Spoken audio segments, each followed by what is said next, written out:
दोस्तों, स्वागत है आप सबका आपके अपने YouTube channel education hub by Vivek sir में। ये हमारा एनवायरनमेंट स्टडीज का पार्ट 9 है, 9वां भाग है। इसमें भी हम 20 क्वेश्चन देखेंगे। इस वीडियो का पहला क्वेश्चन है, the rich biodiversity gives us, यानी समृद्ध जैव विविधता हमें प्रदान करती है। ऑप्शन है फूड, वुड, फाइबर, यानी भोजन, लकड़ी, रेशे, एनर्जी, रॉ मटेरियल्स, मेडिसिन्स। तीसरा ऑप्शन है free recycling, purification, natural pest control, यानी निःशुल्क पुनः चालन, शुद्धिकरण, प्राकृतिक कीट नियंत्रण। इसका करेक्ट ऑप्शन है option number D, all of the above.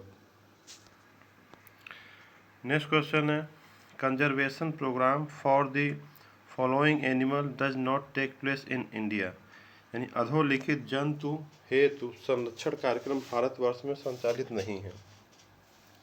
पूछ रहा है निम्नलिखित में से कौन सा जो ऑप्शन दिया हुआ उसमें उनके लिए कंजर्वेशन प्रोग्राम नहीं है। तो इसका correct option number C, zebra. बाकी टाइगर के लिए, राइनोसोर्स के लिए यानी बाघ, गैंडा और लॉयन यानी शेर के लिए है। इसके पहले के कई वीडियो में हमने ये चीज़ बताया हुआ है। नेक्स्ट है, national animal and bird is, यानी हमारे राष्ट्रीय पशु एवं पक्षी कौन है।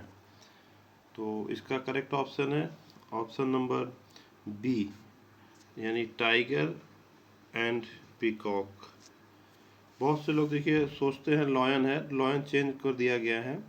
राष्ट्रीय पशु हमारा टाइगर है और राष्ट्रीय पक्षी मोर है। नेक्स्ट है, a species restricted to a given area is, यानी कोई प्रजाति जो क्षेत्र विशेष में पाई जाती है तो क्या कहलाती है। इसका करेक्ट ऑप्शन है option number A, endemic species. Next question, Rajaji national park is located in, Rajaji राष्ट्रीय उद्यान कहाँ स्थित है। इसका करेक्ट ऑप्शन है option number B, Uttarakhand. Current time में ये उत्तराखंड में ही है। पहले जब उत्तराखंड और उत्तर प्रदेश एक में हुआ करता था तो उत्तर प्रदेश सही ऑप्शन हुआ करता था, इसलिए बहुत से जगह आपको उत्तर प्रदेश मिलेगा लेकिन वो गलत है, अब उत्तराखंड है सही ऑप्शन।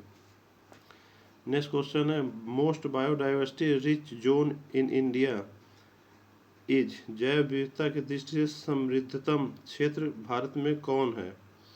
तो इसका करेक्ट ऑप्शन है ऑप्शन नंबर सी, जो ऑप्शन दिया गया है उसके हिसाब से है वेस्टर्न घाट, यानी पश्चिमी घाट सबसे समृद्धतम क्षेत्र है जैव विविधता की दृष्टि से। Next question, biodiversity act of India was passed by parliament in, यानी भारतीय जैव विविधता अधिनियम संसद द्वारा पारित किया गया, किस ईयर में पारित किया गया है ये पूछ रहा है। इसका करेक्ट ऑप्शन है ऑप्शन नंबर डी, 2002 यानी 2002 में। नेक्स्ट क्वेश्चन है, where does the food chain start from, यानी खाद्य कड़ी कहाँ से प्रारंभ होती है। वैसे तो प्रोड्यूसर से प्रारंभ होती है, प्रोड्यूसर यानी उत्पादक से, लेकिन यहाँ ऑप्शन में दूसरा चीज़ दिया हुआ है।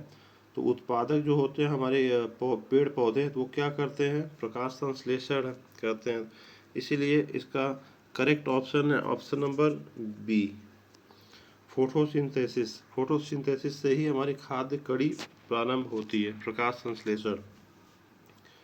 नेक्स्ट क्वेश्चन है, what is the correct order for food chain, यानी खाद्य कड़ी में सही क्रम क्या है खाद्य कड़ी के लिए।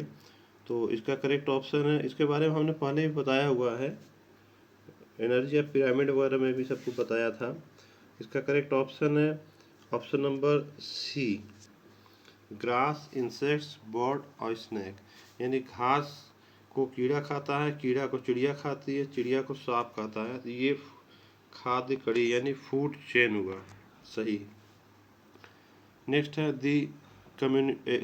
ए community which starts succession in a habitat is, यानी एक समुदाय जो अपने वास में ही उत्तराधिकार शुरू करता है कहलाता है।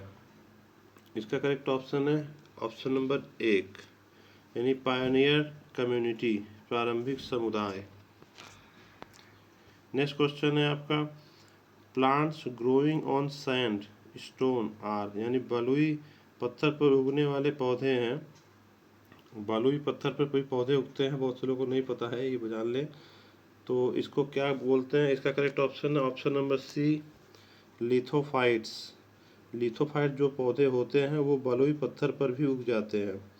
अब देखिए और भी ऑप्शन है, जैसे पहला ऑप्शन है सामोफाइट्स।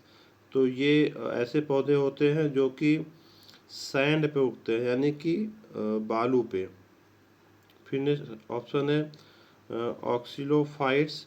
तो ऑक्सिलोफाइट्स जो होते हैं ये एसिटिक सॉइल पे, यानी अम्लीय मिट्टी पे उगते हैं। और एक ऑप्शन है लास्ट वाला फैंड्रोफाइट्स। ये एक प्रकार का इपीफाइट्स है, इपीफाइट्स का ही प्रकार है। इपीफाइट्स मैंने बताया था आवृतबीजी पौधे होते हैं, ये उष्णकटिबंधीय क्षेत्रों में पाए जाते हैं, यानी मॉइस्ट ट्रॉपिकल एरिया में ये पाए जाते हैं। नेक्स्ट क्वेश्चन है role of bacteria in carbon cycle is, यानी कार्बन चक्र में बैक्टीरिया की भूमिका है। इसका करेक्ट ऑप्शन है option number C, break down of organic compound, यानी कार्बनिक यौगिकों को का टूटना। नेक्स्ट क्वेश्चन है smog is a common pollutant in a place having, यानी धूम कोहरा एक सामान्य प्रदूषक है जहाँ पर, अब जहाँ पर किसकी मात्रा अधिक होती है या कम होती है उसके हिसाब से बताना है। इसका correct option option number C, excessive SO2 in the air. अब ये SO2 क्या है? सल्फर डाइऑक्साइड, मैंने पहले भी के वीडियो में भी बताया हुआ है। जहाँ SO2 यानी सल्फर डाइऑक्साइड की मात्रा ज़्यादा होती है एयर में, हवा में, वहाँ धूम कोहरा दिखता है। नेक्स्ट है ozone layer is disturb by, यानी ओजोन परत प्रभावित होती है, किसके द्वारा प्रभावित होती है ये ऑप्शन के अकॉर्डिंग बताना है। Large number of automobiles, large number of factories, supersonic jet, none of the above. Correct option इसमें जो ऑप्शन दिया हुआ उसके हिसाब से है सी, यानी सुपरसोनिक जेट। नेक्स्ट है ऑप्शन, नेक्स्ट क्वेश्चन है which two countries of the world constitute about 57% of large dams, यानी किन दो देशों में विश्व का लगभग 57% बड़े बांध हैं। तो ये सब तो आप लोग गेस कर सकते होंगे। करेक्ट ऑप्शन है option number A, India and China. India और चाइना में विश्व का लगभग 57% बड़े बांध यहीं पे हैं, दोनों कंट्री में। Next question, in India tropical rain forest occurs in, यानी भारत में उष्णकटिबंधीय वर्षा वन पाए जाते हैं, कहाँ पाए जाते हैं?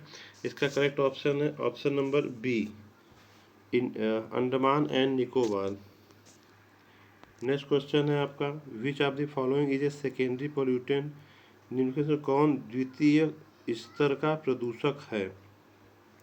इसका करेक्ट ऑप्शन है ऑप्शन नंबर बी, O3। अभी O3 क्या है? इसके पहले के कुछ वीडियो मैंने बताया हुआ है। O3 ओजोन को कहते हैं, और SO2 जो ऑप्शन है वो सल्फर डाइऑक्साइड है, CO है कार्बन मोनोऑक्साइड है, NO2 है वो नाइट्रोजन डाइऑक्साइड है। Next question, in air UV radiation produces, यानी पराबैंगनी किरणों द्वारा वायु में उत्पन्न होता है। तो इसका करेक्ट ऑप्शन है ऑप्शन नंबर बी, ओजोन, यानी O3 को ही ओजोन बोलते हैं। बाकी ऑप्शन तो अभी मैंने बताया क्या होता है। नेक्स्ट क्वेश्चन है आपका which element is considered the largest source of the world's commercial energy consumption, कौन सा तत्व विश्व के वाणिज्यिक ऊर्जा खपत का सबसे बड़ा स्रोत है? प्रेजेंट में देखिए सही ऑप्शन तो आपका ऑप्शन नंबर बी होगा, ऑयल। लेकिन 19वीं शताब्दी तक ये करेक्ट ऑप्शन कोल हुआ करता था, यानी कोयला सबसे बड़ा वाणिज्यिक खपत का स्रोत था। इसीलिए कहीं कहीं कुछ पुरानी बुकों में आपको कोल ऑप्शन सही मिलेगा, लेकिन प्रेजेंट में वर्तमान की देखा जाए तो ये correct option option number B, oil ही होगा, यानी कि तेल। ये पेट्रोल डीजल ये सब की बात कर रहा है, ऑयल। नेक्स्ट क्वेश्चन है एसिड रेन कंटेन्स यानी अम्लीय वर्षा में समाहित है। तो अम्लीय वर्षा जो एसिड रेन होती है उसमें क्या क्या होता है, ये करेक्ट ऑप्शन है ऑप्शन नंबर ए। देखिए SO2 और NO होता है यानी सल्फर डाइऑक्साइड और नाइट्रोजन ऑक्साइड होता है। लेकिन मैंने कहीं कहीं देखा है ये 2 मत लिखिएगा क्योंकि NO2 तो नाइट्रोजन डाइऑक्साइड हो जाएगा, NO ही होता है। लेकिन हमने कुछ पेपरों में देखा है कि NO2 भी लिखा हुआ है, इसलिए मैंने NO2 लिख दिया था ताकि डिस्कस हम कर सकें। थैंक यू ऑल लास्ट तक वीडियो देखने के लिए।